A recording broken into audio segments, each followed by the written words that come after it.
Okay. Yes. Okay, so I will present the E3 ICT solution and future technological trends. The presentation is structured in the following way. Firstly, I will highlight the pilot's main features and the ICT solution implemented. Then I will show the interoperability options available in the designed solution and the current and emerging trends for the ICT solutions. In the E3SoHo project, was implemented 3 pilot sites, although ISA was involved mainly in 2 of them, Zaragoza in Spain and Genova in Italy. The table summarized the parameters measured in each pilot. In both of them, we measured the electrical consumption, the indoor comfort parameters, and the meteorological condition. In Zaragoza pilot, we also measured the outdoor comfort parameters, domestic cold and hot water, and the heating energy and gas consumption. Here we have the system architecture. The general architecture is based on a layered hierarchy, making it possible to use modules to describe it and enhance the interoperability capabilities. So the solution was built based on requirements such as the capability to connect to smart meters and sensors from different vendors, the capability to provide communication interfaces and data storage, and also to display the data adapted to different stakeholders. So schematically, the prototype is composed by the hardware, namely smart meters and sensors, data structure, composed by IEnergy communication, IEnergy data processing and web services, and 2 different user interfaces for tenants and for building owners or managers. Meters and sensors. We have different meters and sensors with different communication capabilities.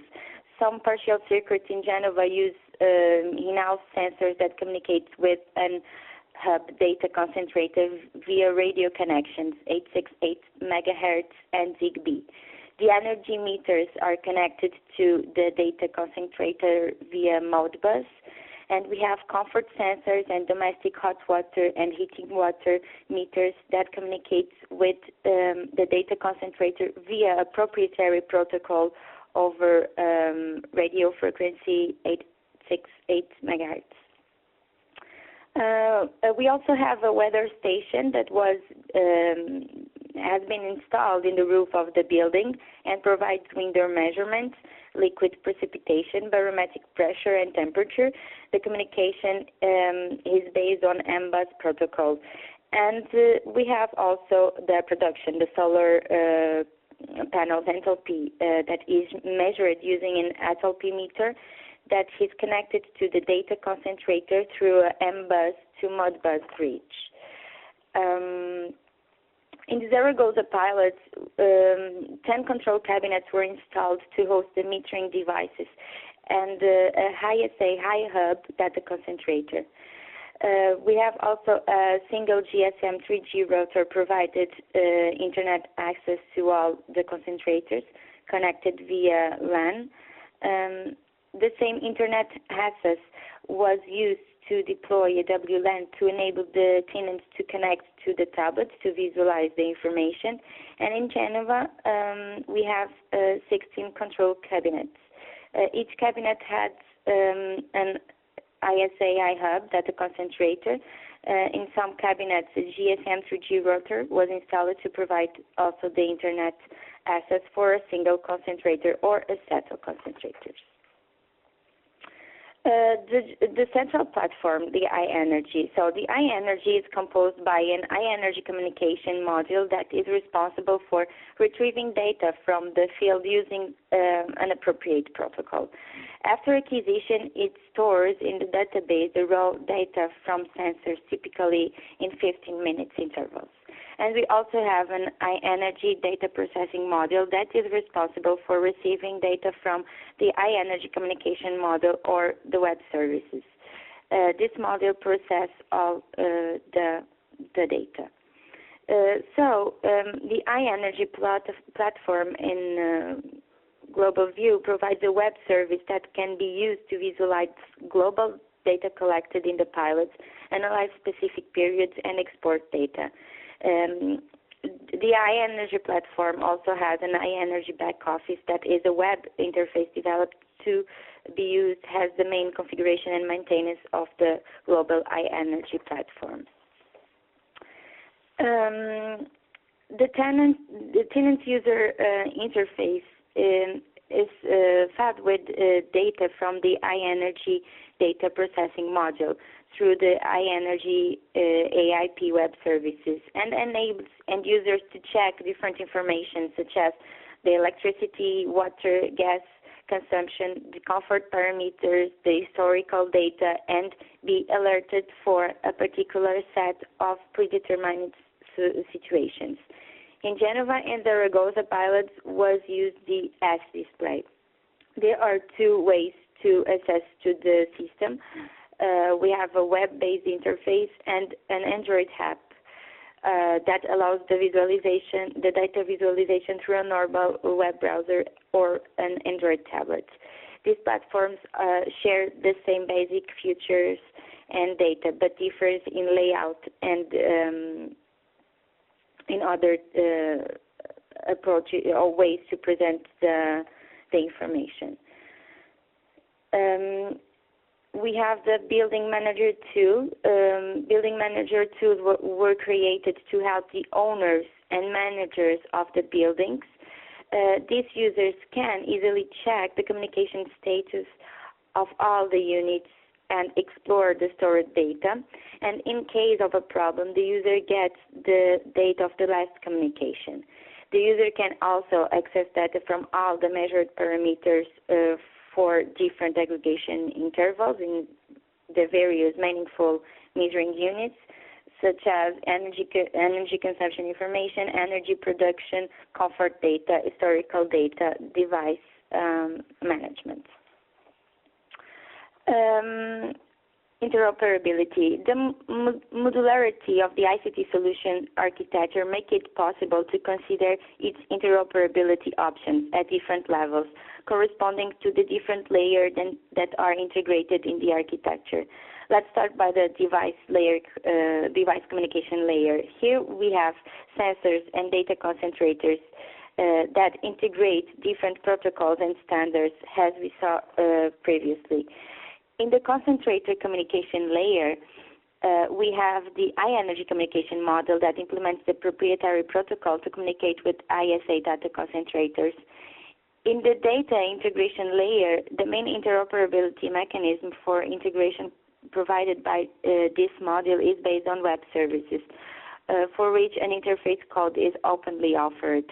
And then we have the user interface layer. Here, all the graphical user interface integrated in the ICT solution are fed with data from the data processing module through the web services. Current trends in energy management system in the smart grid context. So nowadays we can assist to the electric grid transformation into a smart grid, where the main challenge is the involvement of the end users in order to improve energy efficiency and manageability of available resources.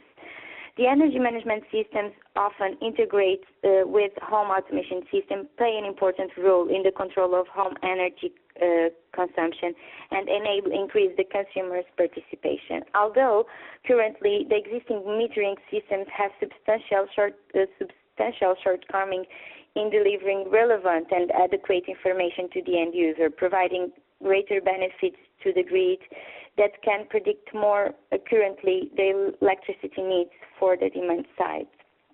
Therefore, an energy management system with the integration of a monitoring and control system will be required, which will go beyond the house smart meters up to the individual appliances, providing adequate real-time information relevant to the end-user decision on electricity consumption of several loads, while ensuring ease of use, availability, security, and privacy. So this will be possible due to several technology advances. Firstly, we have the NILM, the non-intrusive load monitoring technique, that wants to make it possible to collect energy consumption data from appliances, giving to the end user a disaggregated energy information.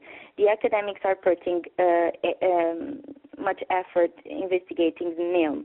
Nowadays, we are available to do this. We're using smart plugs, but it's not a feasible solution since it increases the solution cost, and it's not possible to associate smart plugs to some equipment such as AVAC systems. Secondly, nowadays we have a variety of sensors on the market, and it has become easier to collect different dimensions of data, including electricity, temperature, humidity, lighting, etc. And then another technological advance is the cloud computing and mobile platforms that have made possible to perform large-scale analytics on sensors data and offer advanced real-time feedback to the consumers. And finally, the growing popularity of social networks that can influence the end-user energy and technology behavior changes. So as mentioned by Saima Haman, the energy management systems must provide advanced and versatile functionality while keeping the installation simple and running cost low. The system should integrate within users' daily activities and offer actionable feedback. So the E3SoHo project solution lacks in a simple installation and needs more competitive costs. So in this way, and according to the technological advancement, there are some requirements and functionalities that the energy management system must have. For example, the monitoring. We have the monitoring in the E3SoHo project. The disaggregation, so consumers can also benefit greatly from the information about the real-time impact of specific appliances. We also have this implemented in the E3SoHo, but it's only installed in specific circuits of some apartments. The availability and accessibility we have in the E3SoHo, supported by an interactive Android tablet app. The information integration, we should integrate other types of information such as the temperature, humidity, comfort parameters. We also have this integrated in the E3SoHo project. Affordability, so the installation should be easy without professional intervention. In E3SoHo, we need professional intervention for the installation. And the control, remote control, programmable control and automatic remote control of devices. This is not implemented in the E3SoHo project, but both solutions can be upgraded to allow the control tools. So security and privacy. We have this in the E3SoHo project with encrypted protocols and authentication procedures. Intelligence and analytics. We need to create energy management systems that can perform intelligent actions to balance the energy consumption and consumer comforts. In the project, this functionality needs improvements.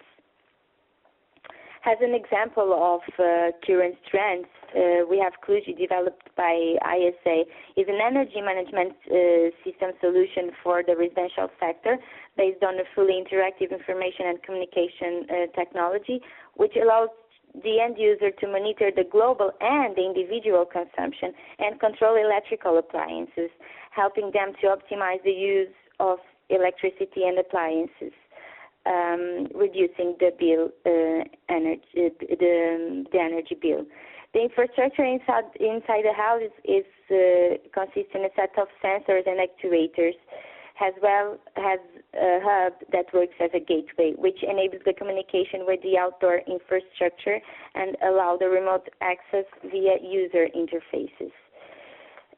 Emerging trends. As we know, we are seeing rapid advances in technology that will significantly impact the design and implementation of the future energy management systems.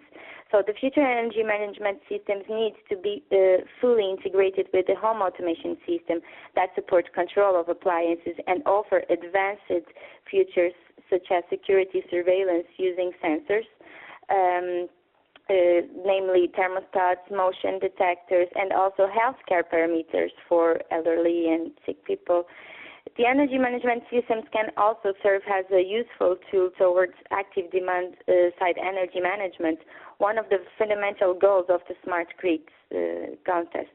And it consists in influencing the consumer energy behavior to turn on and off or reschedule the appliances use in order to take advantages of the better prices, providing at the same time system services to the power grid. So as a conclusion, we can say that we could successfully implement an ICT solution that integrates meters and sensors from different vendors in the E3SoHo project. The solution developed was defined based on three main components: monitoring systems, data collection, processing systems, and data presentation systems. With an appropriate communication network that is a critical point for a fully operative working solution, we found that the solution should be most interoperable as possible, and we suggest an European standardization effort in order to reduce the number of standard protocols used in smart meters and in smart sensors. Thank you for your attention. If you have any